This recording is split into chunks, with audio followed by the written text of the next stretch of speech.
శ్రీమాత్రే నమః. మీ సనగరం బాలసుబ్రహ్మణ్య శర్మ. చాలా రోజుల గ్యాప్ తర్వాత మళ్ళీ కలుస్తున్నాం. 27 నక్షత్రాల్లో 23 నక్షత్రాలే ధనిష్ట వరకు అయింది. ఇంకా శతభిషం నుంచి రేవతి వరకు 4 నక్షత్రాలు కావాలి. దాని తర్వాత శ్రీ భుజంగ స్తోత్రం చాలా అద్భుతమైనదిగా చేయాలి. ఇక్కడి నుంచి రెగ్యులర్గా చేస్తాను నేను. అందులో భాగంగా నామ నక్షత్రం కానీ జన్మ నక్షత్రం కానీ మీది శతభిషం అయితే సో శివ పంచాక్షర స్తోత్రంలో ఆ శతభిష నక్షత్రానికి ఏది మనకు సూటబుల్ అవుతుందో దాని గురించి ఇప్పుడు మాట్లాడుకుందాం. సో శివ పంచాక్షర నక్షత్రమాల స్తోత్రం అంటారు దీన్ని. శంకరాచార్యులు గారు రచించింది. అందులో శతభిష నక్షత్రానికి పనికొచ్చిన నక్షత్రం. అయితే నామ నక్షత్రమైనా జన్మ నక్షత్రమైనా ఆ నక్షత్రం కానీ శతభిషం అయితే మాత్రం ఇది చెప్పుకుంటే ఇంకా జీవితాంతం సరిపోతుంది. దీంతోపాటు లింక్లో మీకు నవగ్రహాలు ఉపయోగపడడానికి, నవగ్రహాలు అనుకూలం ప్రసాదించడానికి ఒక మంత్రం చెప్పబడింది.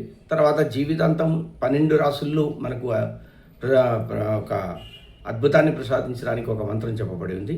ఆ లింకులో పెట్టాం కాబట్టి అది మీరు చూసుకోండి. ఇక ఈ శతభిష నక్షత్రానికి వస్తే శంకరాచార్యులు గారు రచించిన దాంట్లో చాలా అద్భుతమైనది.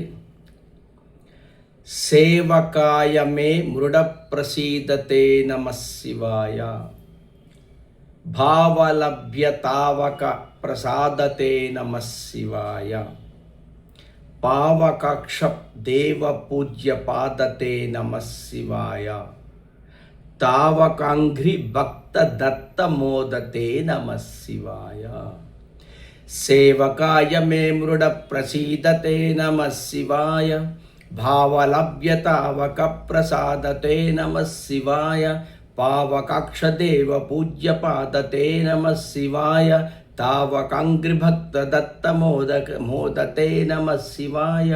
చాలా అద్భుతంగా ఉంది. ఇక మొదట్లో అయిన సేవకాయ మే మృడ ప్రసీదతే నమః శివాయ. సేవకాయ ఎవరు? మే నేను. సో సేవక నన్ను అంటే నీ సేవకుణ్ణి నేను, నీ సేవకుడైన నన్ను. సో సేవకాయ మే మృడ ప్రసీదతే నమః శివాయ. నన్ను కాపాడవయ్యా, నీ సేవకుని నేను. సదా శివయ నిన్నే నమ్మి ఉన్నాను, శతభిష నక్షత్రంలో నాకు జన్మనిచ్చావు, నిన్నే నమ్మి ఉన్నాను కాబట్టి ఈ సేవకుణ్ణి అనుగ్రహించు అని. శివా సేవకుడైన నన్ను అనుగ్రహించుము, నీకు నమస్కారము. సో సేవకాయ మే మృడ ప్రసీదతే నమః శివాయ. రెండవ లైన్ భావలభ్య తావక ప్రసాదతే నమః శివాయ. భావలభ్య అంటే భక్తి ఎక్కువైతే ఆ భక్తి మార్గాన్ని గన చూపించగలిగితే ఆ భావలభ్య ఆ భక్తి ద్వారా లబ్ధమయ్యే తావక ప్రసాదతే నమః శివాయ. తావక అంటే నీ యొక్క, నీ అని. ప్రసాదతే నమః శివాయ అంటే అది మాకు ప్రసాదంగా పరిగణిస్తామయ్యా, ప్రసాదమే మాకు అనుగ్రహం అవుతుంది. కాబట్టి భావలభ్య తావక ప్రసాదతే నమః శివాయ. మేం భక్తులం, మా భక్తి ద్వారా నీ పాదాలకు నమస్కరిస్తుంటే దానివల్ల లభించే నీ యొక్క అనుగ్రహం మాకు ప్రసాదం అవుతుంది, నీ ఆశీర్వచనం మాకు ప్రసాదం అవుతుందయ్యా. భావలభ్యతావక ప్రసాదతే నమః శివాయ. ఇక మూడవ లైను పావకాక్ష. పావకాక్ష పావక అక్ష. పావక అంటే అగ్ని, అక్ష అంటే కన్ను. పావకాక్ష దేవ పూజ్య పాదతే నమః శివాయ, దేవ పూజ్య పాదతే నమః శివాయ. పావక అక్ష అంటే శివుని పారమార్థిక చింతనలో చాలా అర్థాలు తెచ్చుకోవచ్చు మనం. వ్యవహారిక చింతనలో ఒక రకమే. అంటే ఇక్కడ ఏంటంటే అగ్ని వంటి ప్రకాశవంతమైన నేత్రము కలిగిన వాడు అని అర్థం. అంటే మామూలుగా మన ఏంటంటే పావకాక్షి అంటే శివుడికి 3 కన్నులు, త్రినేత్రుడు కదా, ముక్కంటి.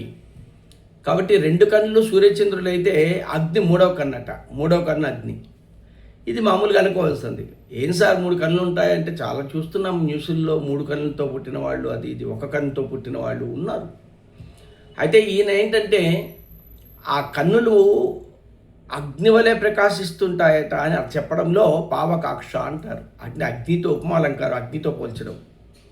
కాబట్టి నీ మూడవ కన్ను ఉందే, అంటే నీ కన్ను ఉందే, అది అగ్నితో అగ్ని ఎంత ప్రకాశవంతమై ఉంటుందో అలా మెరుస్తుందయ్యా పావకాక్ష.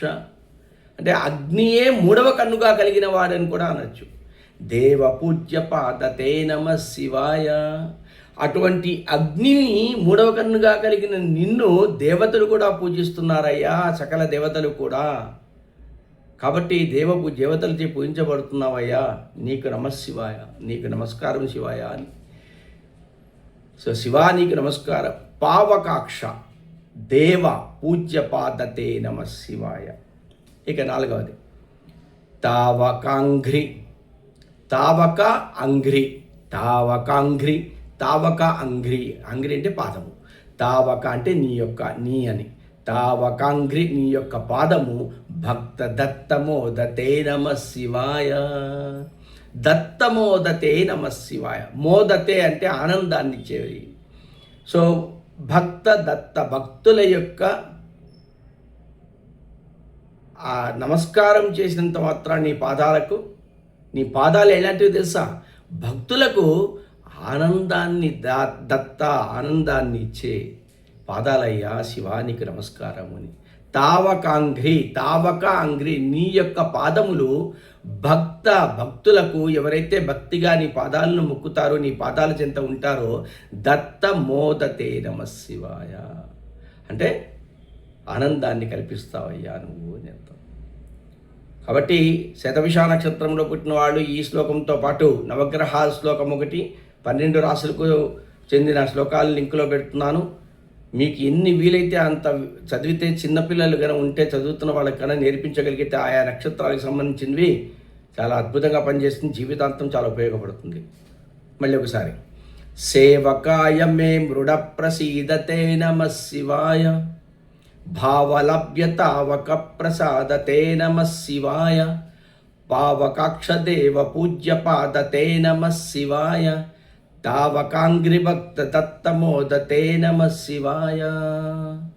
శతభిష నక్షత్రము జన్మ నక్షత్రం కానీ నామ నక్షత్రం కానీ ఏదైతే శతభిష నక్షత్రంలో పుట్టినానయ్యా నేను, ఆ ఈ శతభిష నక్షత్రంలో పుట్టాను కాబట్టి శతభిష నక్షత్రానికి నీకు దీనికి సంబంధించిన శ్లోకాన్ని నేను పఠిస్తున్నాను. నాకు అనుకున్నవన్నీ అనుకూలమైనవన్నీ జరిగి నా కోరికలన్నీ న్యాయమైనవన్నీ ఫలించమని శివుని కోరుకోవాలి.